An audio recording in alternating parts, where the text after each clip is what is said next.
It's actually possible for a car to turn on a banked curve without friction if the speed of the car and the angle of the bank are just right. This is a terrific physics application for folks who live in icy areas. Especially when the roads freeze over, they try and design the banks at angles so that the cars don't need a whole lot of friction. Let's determine the required speed of the car for a given bank angle. So I'm going to start off by drawing my banked angle, and on here we'll put our car. I'm going to look at it from behind again. There's the license plate. And we have some angle theta to our incline. So we're going to start off with our free body diagram. Now, even though the car is on a banked angle, because it's turning in a circle, that means that the motion of the car, the acceleration, is toward the center of the circle. That way, we're not going to tilt our axis.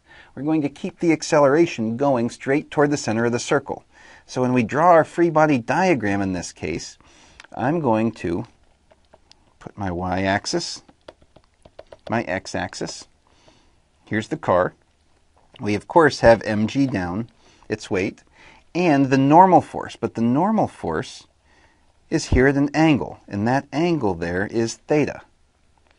So when we draw our pseudo-free body diagram, now we've got to break up the normal force into components.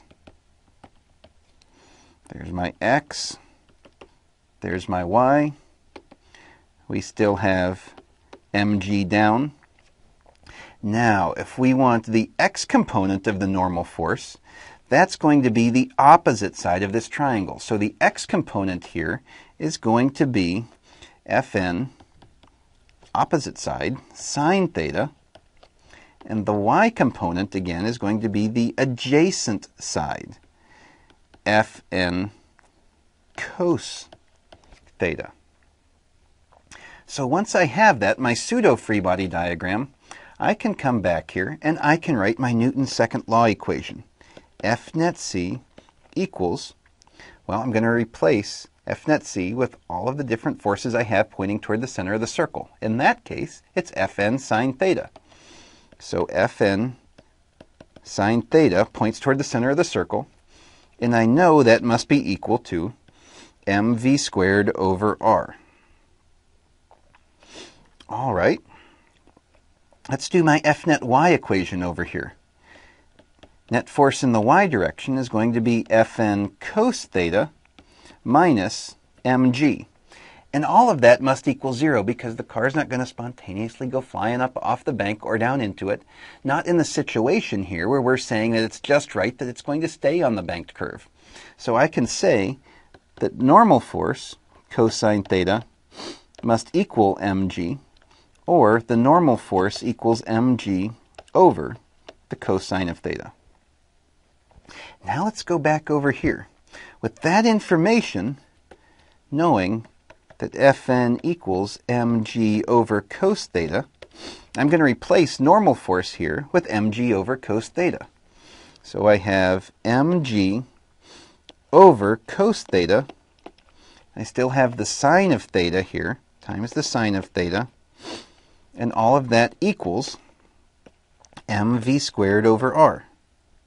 Can do a simplification here, divide both sides by m. And by the way, sine theta over cosine theta, that's the tangent function. So therefore, g times the tangent of theta equals v squared over r. Or, to solve for the velocity, v squared equals gr tangent of theta. Or to get v by itself, take the square root. V equals the square root of gr tangent of theta.